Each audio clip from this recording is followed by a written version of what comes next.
the working of karma in life after death. We are celebrating today the 5th anniversary of the Burn Branch.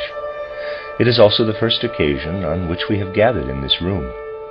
Let us hope it will offer a worthy frame for our spiritual work and striving in this city. The fact that we are able to hold our more intimate meetings surrounded by such architectural forms as these is of significance for our spiritual endeavors. We know that in a number of different places such rooms are striven for and already exist. In view of the twofold festive nature of this event, it is appropriate to say a few introductory words about the significance of such forms. In our strivings, we repeatedly come to a threefoldness in one or the other direction that may be termed the sacred triad. We discover it expressed in the human soul as thinking, feeling, and willing. If we consider thinking, we shall find that in our thinking activity we have to direct ourselves according to objective necessities. If we fail to do so, whether in thinking about the things of the physical plane or about spiritual things, we shall commit the error of not reaching the truth. In relation of our will also we must orient ourselves according to certain external moral precepts. Here, too, we have to act according to necessities. In fact, with regard to both our thinking and our willing, the necessities of higher realms play into the physical world. Man feels truly free only in the realm of his feelings. It is quite different from thinking and willing. We feel most at home in the sphere of feeling and sensation when we are compelled neither by thinking nor by willing, but can surrender to what is purely felt. Why is this so? We sense that our thinking is connected with something, is dependent. We likewise feel a dependency in our willing. In our feelings, however, we are completely ourselves, and there we live completely within our own soul, as it were. Why is this so? It is because ultimately our feelings are a mirror picture of a power that lies far beyond our consciousness. Thoughts must be considered as images of what they represent. We must so develop our will that it expresses our duties and responsibilities. In the sphere of feeling, we can freely experience what speaks to our soul because, occultly considered, feelings are a mirror image of a realm that does not enter our consciousness. It lies beyond our consciousness and is of a divine spiritual nature. We might say that the gods seek to educate mankind through thinking and willing. Through feeling, the gods allow us to participate in their own creative working, though in a mysterious way. In feeling, we have something immediately present in our own souls in which the gods themselves delight. Now, by means of forms, as they have been created here, our studies can be accompanied by feelings that draw us closer to the spiritual worlds. This intimacy with the spiritual world must be the result of all our considerations. That is why we can attach a certain importance to such surrounding forms and seek to penetrate what they can mean for us. We look in all directions and feel the power of light and color, which for us can become a revelation of what lives in the spiritual world. What we have to say certainly also can be understood in the barren, dreadful holes, unfortunately so prevalent everywhere today. But a real warmth of soul can only come about in spiritual studies when we are surrounded by forms such as these. That this can be so after the first 5 years of our work here in Bern may be looked upon as the good karma that blesses and accompanies our activities. Therefore we shall devote this occasion that is festive in a twofold way to considering the significance of spiritual science, of a spiritual knowledge for modern man. Much that will be considered today has been spoken about previously, but we shall discuss it from new aspects. The spiritual worlds can only become fully intelligible if we consider them from the most varied viewpoints. Life between death and a new birth has been described in many different ways. Today our considerations will deal with much that has concerned me recently in the sphere of spiritual investigation. We remember that as soon as we have gone through the gate of death, we experience the Kama Loka period, during which we are still intimately connected with our feelings and emotions, with all the aspects of our soul life in the last earthly embodiment. We gradually free ourselves from this connection. Indeed, we no longer have a physical body after death.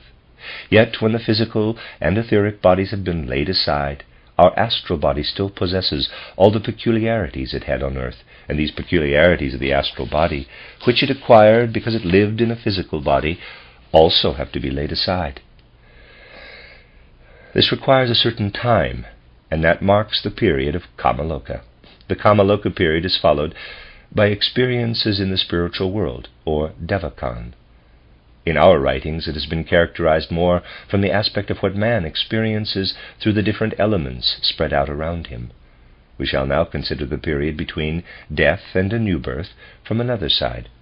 Let us begin with a general survey.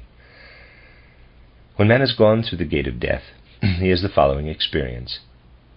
During life on earth he is enclosed within his skin, and outside is space with things and beings. This is not so after death. Our whole being expands, and we feel that we are becoming ever larger. The feeling of being here, in my skin, with space and surrounding things out there, is an experience that we do not have after death. After death we are inside objects and beings. We expand within a definite spatial area. During the Kama Loka period we are continually expanding, and when this expansion reaches its end, we are as large as the space within the orbit of the moon. The fact of dwelling within space, of being concentrated in one point, has quite a different meaning after death than during physical existence. All the souls who dwell simultaneously in Kama Loka fill out the same space, circumscribed by the orbit of the moon. They interpenetrate one another. Yet this interpenetration does not mean togetherness. The feeling of being together is determined by quite other factors than filling a common spatial area. It is possible for two souls who are within the same space after death to be quite distant from one another. Their experience may be such that they need not know of one another's existence. Other souls, on the other hand, might have close, intimate connections and sense each other's presence. This depends entirely on inner relationships and has nothing to do with external spatial connections. In later phases, when Kama Loka has come to an end, we penetrate into still vaster realms. We expand ever more. When the Kama Loka phase draws to a close, man leaves behind him, as if removed, everything that during his physical existence was the expression of his propensities, longings, and desires for earthly life. Man must experience all this, but he must also relinquish it in the moon sphere or Kama Loka. As man lives on after death and later recalls the experiences in the moon sphere, he will find all his earthly emotions and passions inscribed there. That is, everything that is developed in his soul life as a result of his positive attraction to the bodily nature. This is left behind in the moon sphere, and there it remains. It cannot be erased so easily. We carry it with us as an impulse, but it remains inscribed in the moon sphere. The account of the debts, as it were, owing by every person is recorded in the moon sphere. I'm going to read that sentence again. The account of the debts, as it were, owed by every person is recorded in the moon sphere. As we expand farther, we enter a second realm that is called the Mercury sphere in occultism. We shall not represent it diagrammatically, but the Mercury sphere is larger than the moon sphere. We enter this sphere after death in the most varied ways. It can be accurately investigated by means of spiritual science. A person who in life had an immoral or limited moral disposition lives into the Mercury sphere in a completely different way from one who was morally inclined. In the Mercury sphere, the former is unable to find those people who die at the same time, shortly before or after he did, and who are also in the spiritual world. He so enters into the spiritual world that he is unable to find the loved ones with whom he longs to be together. People who lack a moral disposition of soul on earth become hermits in the Mercury sphere. The morally inclined person, however, becomes what one might call a sociable being. There he will find, above all, the people with whom he had a close inner connection on earth. This determines whether one is together with someone. It depends not on spatial relations, for we all fill the same space, but on our soul inclinations. We become hermits when we bring an unmoral disposition with us, and sociable beings if we possess a moral inclination. We encounter other difficulties in connection with sociability in the moon sphere during Kama Loka, but by and large, whether a man becomes a hermit or a sociable being there also depends on the disposition of his soul. A thoroughgoing egoist on earth, one who only indulged his urges and passions, will not easily find in the moon sphere the people with whom he was connected on earth. A man who has loved passionately, however, even if it were only physically, will nevertheless not find himself completely alone, but will find other individuals with whom he was connected. In both these spheres it is generally not possible to find human beings apart from those with whom one has been connected on earth. Others remain unknown to us. The condition for meeting other people is that we must have been with them on earth. Whether or not we find ourselves with them depends on the moral factor. Although they lead to a connection with those we have known on earth, even moral strivings will not carry us much farther beyond this realm. Relationships to the people we meet after death are characterized by the fact that they cannot be altered. We should picture it as follows. During life on earth, we always have the possibility of changing a relationship with a fellow man. Let us suppose that over a period of time we have not loved someone as he deserved.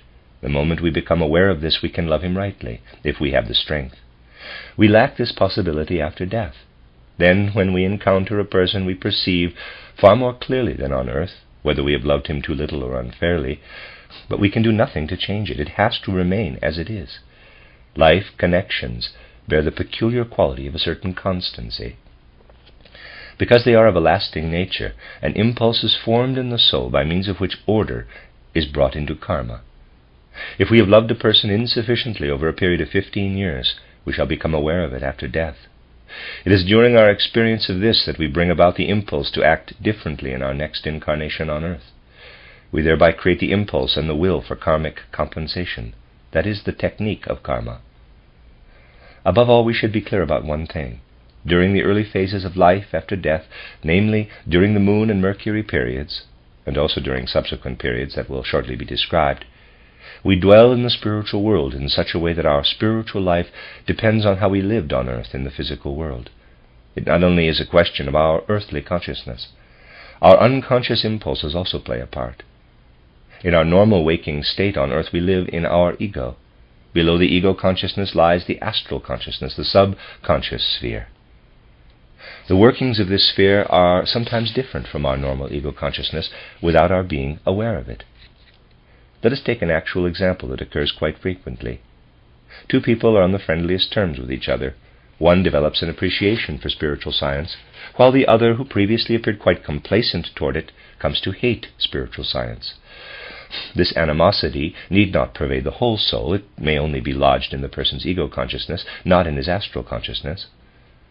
As far as his astral consciousness is concerned, the person who feeds his animosity still further might in fact have a longing and a love for the spirit of which he is unaware. That is quite possible. There are contradictions of this kind in human nature. If a person investigates his astral consciousness, his subconscious, he might well find a concealed sympathy for what in his waking consciousness he professes to hate.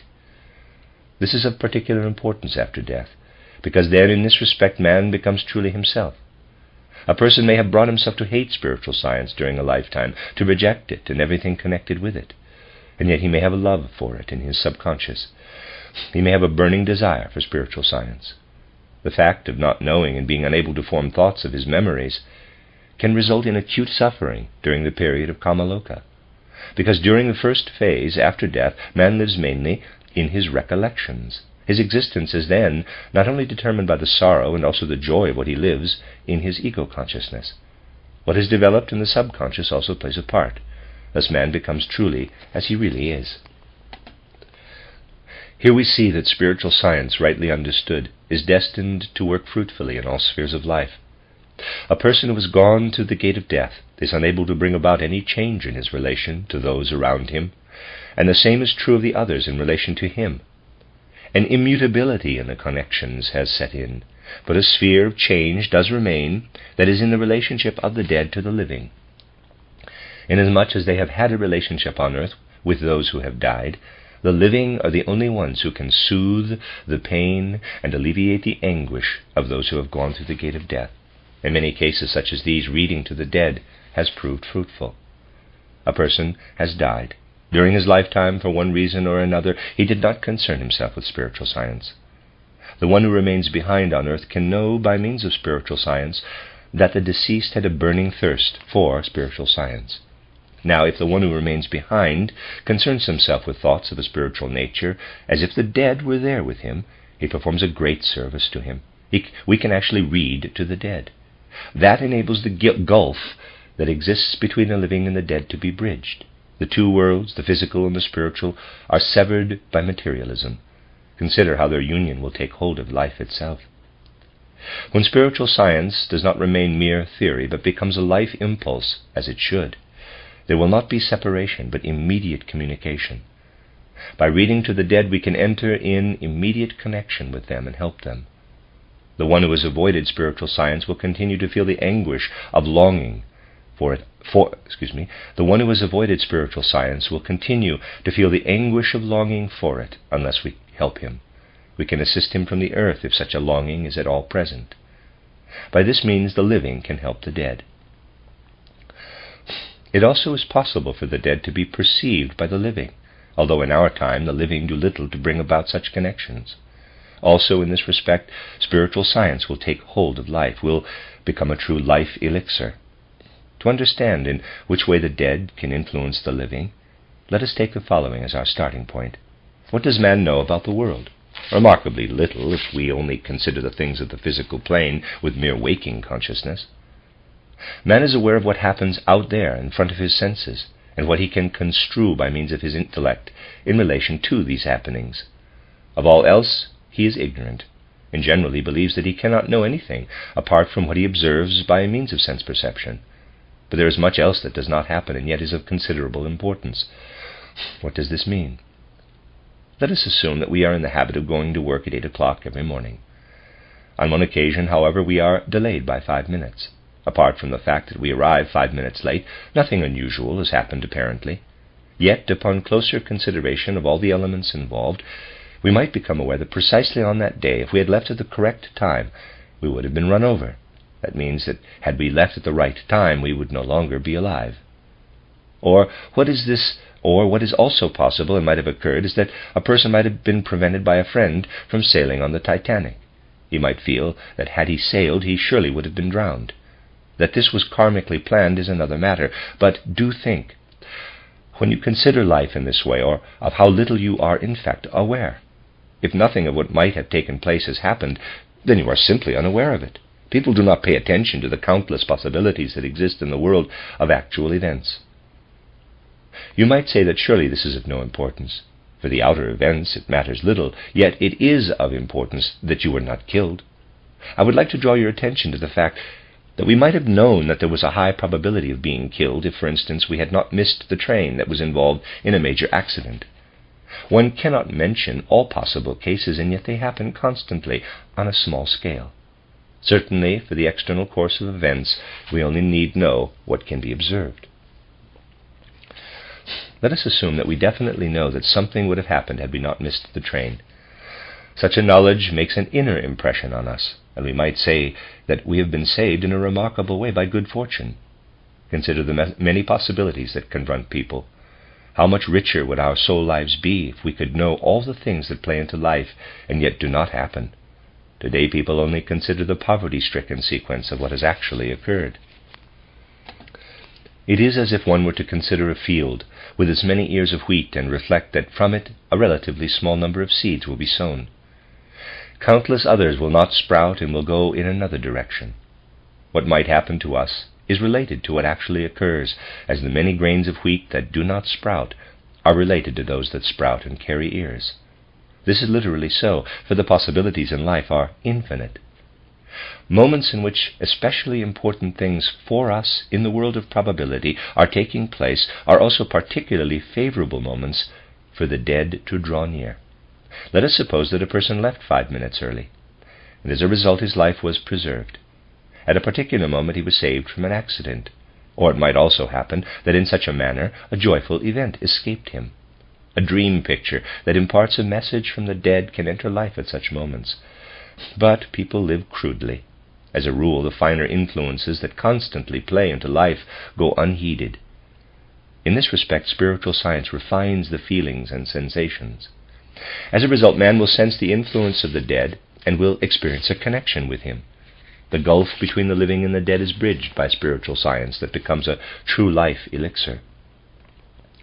The next sphere after death is the so-called Venus sphere. In this sphere we become hermits if on earth we have had an irreligious disposition. We become sociable spirits if we bring a religious inclination with us. Inasmuch as in the physical world we are able to feel our devotion to the Holy Spirit, so in the Venus sphere shall we find all those of a like inclination toward the divine spiritual. Men are grouped according to religious and philosophic trends in the Venus sphere. On earth it is so that both religious striving and religious experience still play a dominant part. In the Venus sphere the grouping is purely according to religious confession and philosophic outlook. Those who share the same world conception are together in large, powerful communities in the Venus sphere. They are not hermits. Only those are hermits who have not been able to develop any religious feeling and experience. For instance, the monists, the materialists of our age, will not be sociable, but lonely beings. Each one will be as if encaged in the Venus sphere. There can be no question of a monistic union, because by virtue of the monistic conception each member is condemned to loneliness. The fact that each is locked in his cage has not been thought out. It is mentioned so that souls may be brought to an awareness of reality as compared to the fanciful theories of monism that have been elaborated on earth. In general, we can say that we come together with those of the same world conception, of the same faith as ourselves. Other confessions are hard to understand in the Venus sphere. This is followed by the Sun sphere. Only what bridges the differences between the various religious confessions can help us in the Sun sphere. People do not find it easy to throw bridges from one confession to another because they are so entrenched in their own views. A real understanding for one who thinks and feels differently is particularly difficult. In theory, such an understanding is often claimed, but matters are quite different when it is a question of putting theory into practice. One finds, for instance, that many who belong to the Hindu religion speak of a common kernel in all religions. They, in fact, however, only refer to the common kernel of the Hindu and Buddhist religions. The adherents of the Hindu and Buddhistic religions speak in terms of a particular egoism.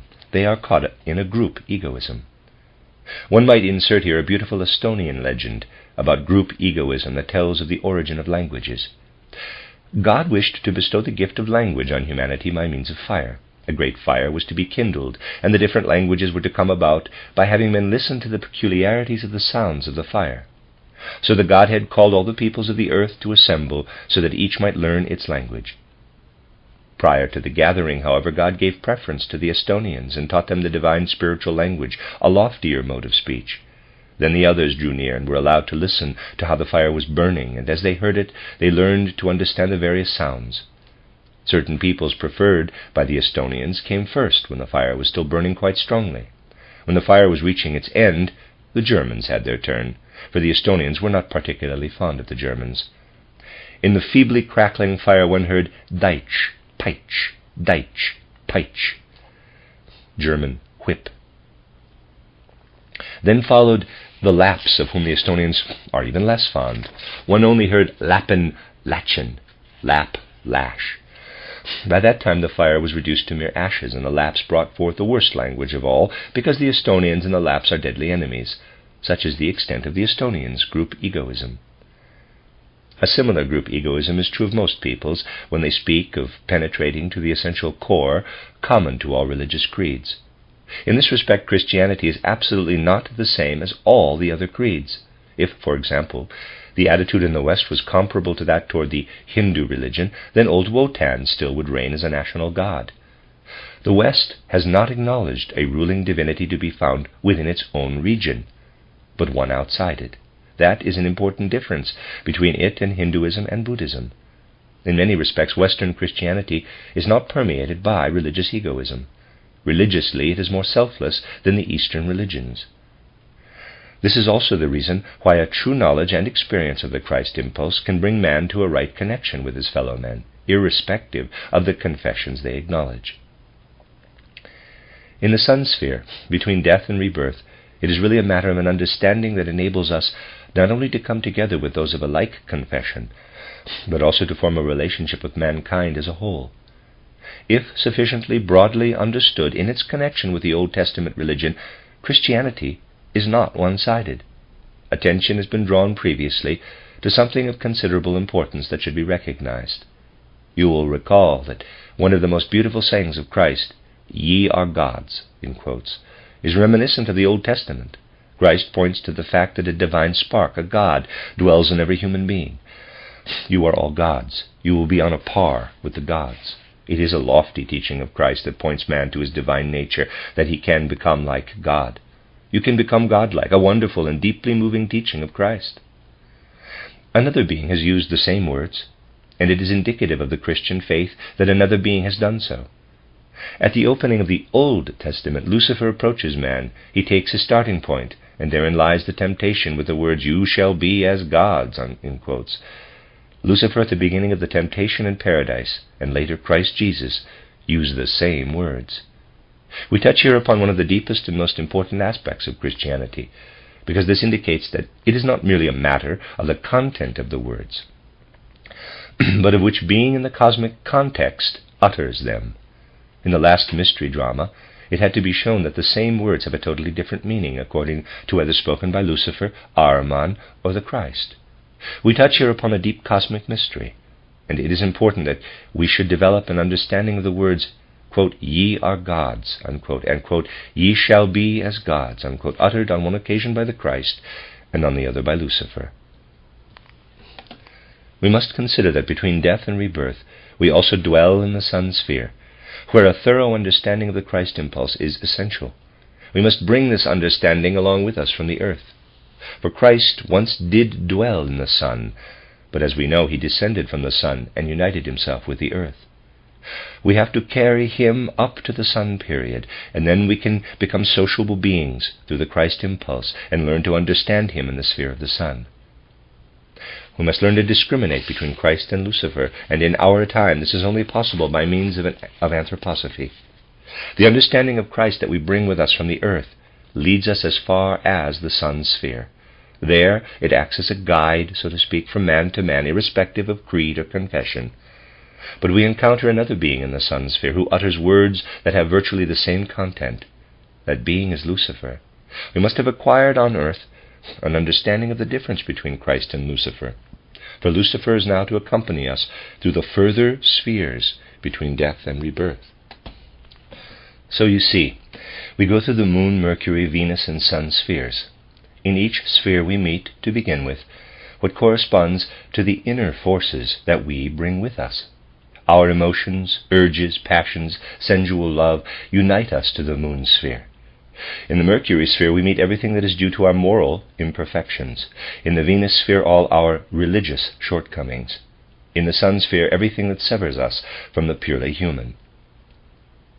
Now we proceed to other spheres that the occultist terms the spheres of Mars, Jupiter, and Saturn.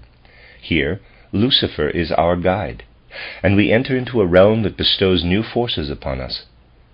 Just as here we have the earth below us, so there, in the cosmos, we have the sun below us.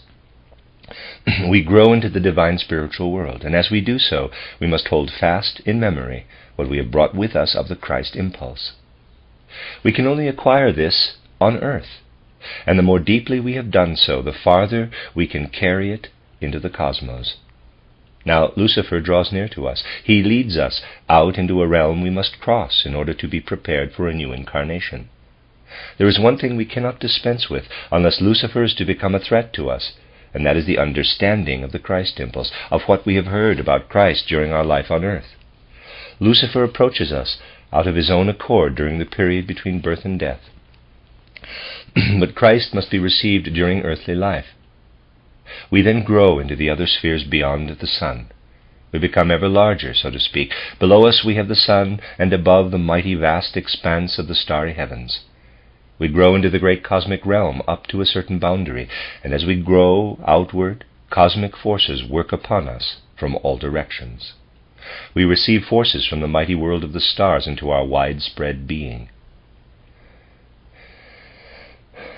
We reach a boundary, Then we begin to contract and enter again into the realms through which we have traveled previously. We go through the Sun, Venus, Mercury, and Moon spheres until we come again into the neighborhood of the Earth, and everything that has been carried out in the cosmic expanse has concentrated itself again in an embryo born by an earthly mother. That is the mystery of man's nature between death and a new birth.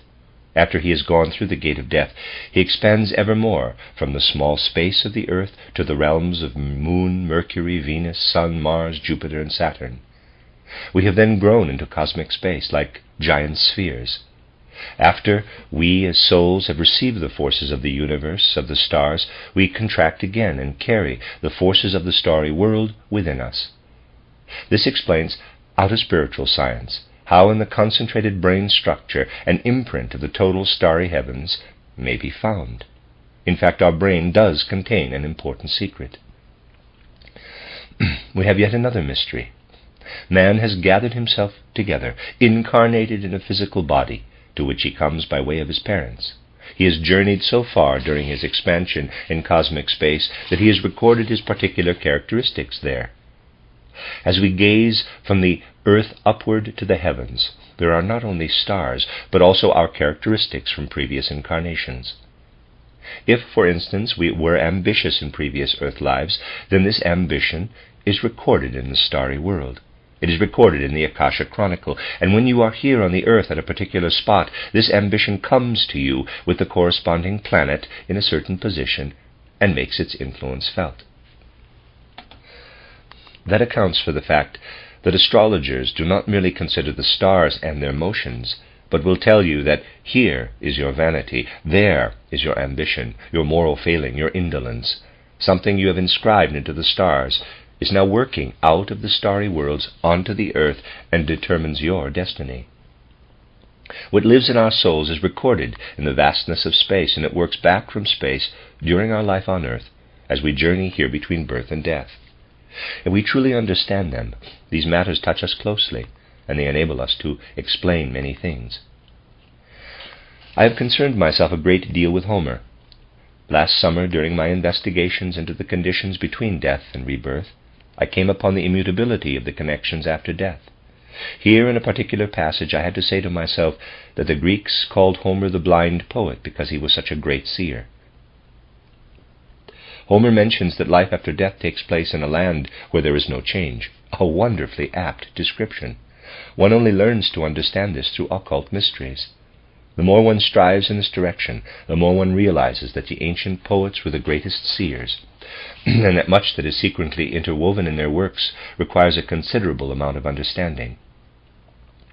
I would like to mention something that happened to me last autumn, and which is quite characteristic. At first I resisted it because it was so astonishing, but it is one of those cases where objectivity wins. In Florence, we find the tombs of Lorenzo and Giuliano de' Medici by Michelangelo. The two brothers are portrayed together with 4 allegorical figures. These figures are well known, but at a first visit it occurred to me that something was not quite right with this group. It was clear to me that the one described as Giuliano is Lorenzo, and vice versa. The figures, which can be removed, had obviously been interchanged on some occasion, and it has gone unheeded. That is why the statue of Giuliano is said to be that of Lorenzo, and vice versa. But I am really concerned here with the 4 allegorical figures. Let us first deal with this wonderful statue, Night. It cannot be understood simply in terms of an allegory. If, however, knowing about the etheric body, and imagining it in its full activity, one were to ask, quote, what is the most characteristic gesture corresponding to the etheric body when it is free from the astral body and ego, unquote, the answer would be the gesture as given by Michelangelo in Night. In fact, Night is so molded that it gives a perfect representation of the free, independent etheric body, expressed by means of the forms of the physical body when the astral body and ego are outside it. This figure is not an allegory, but represents the combination of the physical and etheric bodies when the astral body and ego are outside them. Then one understands the position of the figure. It is historically the truest expression of the vitality of the etheric body. One comes to see the figure of Day as the expression of the ego when it is most active and least influenced by the astral, etheric, and physical bodies. This is portrayed in the strange gesture and position of Michelangelo's Day. We obtain the gesture of the figure dawn when the astral body is active, independent from the physical and etheric bodies and the ego, and of dusk when the physical body is active without the other three members. I struggled long against this piece of knowledge, and to begin with thought it quite absurd. Yet the more one goes into it, the more it compels one to recognize the truth of the script contained in these sculptures. It is not that Michelangelo was conscious of it. It sprang from his intuitive creative power. One also understands the meaning of the legend that tells that when Michelangelo was alone in his studio, the figure night became endowed with life and would move around freely. It is a special illustration of the fact that one is dealing with the etheric body. The spirit works into everything in art as in the evolution of humanity. One learns to understand the world of the senses only if one grasps how the spirit works into sensible reality. There is a beautiful saying by Kant. He says, quote, "There are two things that have made a specially deep impression on me, the starry heavens above me and the moral law within me." Unquote. It is particularly impressive when we realize that both are really one and the same. Between death and rebirth, we are spread out over the starry realms and receive their forces into ourselves. And during our life in a physical body, the forces we have gathered are active within us as moral impulses. Looking up to the starry heavens, we may say that we dwell among the forces that are active out there during the period between life, death, and rebirth. This now becomes the guiding principle of our moral life. The starry heavens outside and the moral law within are one and the same reality. They constitute two sides of that reality. We experience the starry realms between death and rebirth, the moral law between birth and death. When we grasp this, spiritual science grows into a mighty prayer. For what is a prayer but that which links our soul with the divine spiritual permeating the world? We must make it our own as we go through the experiences of the world of the senses. Inasmuch as we strive consciously toward this goal, what we learn becomes a prayer of its own accord. Here spiritual knowledge is transformed immediately into feeling and experience, and that is how it should be. However much spiritual science might work with concepts and ideas, they will nevertheless be transformed into pure sensations and prayer-like feelings. That is what our present time requires. Our time needs to experience the cosmos by living into a consideration of the spirit, in which the study itself takes on the nature of a prayer. Whereas the study of the external physical world becomes ever more dry, scholarly, and abstract, the study of spiritual life will become more heartfelt and deeper. It will take on the quality of prayer, not in a one-sided sentimental sense, but by virtue of its own nature. Then man will not know merely as a result of abstract ideas that the divine that permeates the universe is also in him. He will realize as he advances in knowledge that he truly has experienced it during life between the last death and a new birth. He will know that what he experienced then is now in him as the inner riches of his life. Such considerations, related as they are to recent research, help us to gain an understanding of our own development. Then spiritual science will be able to transform itself into a true spiritual life-blood. We shall often speak about these matters in the future.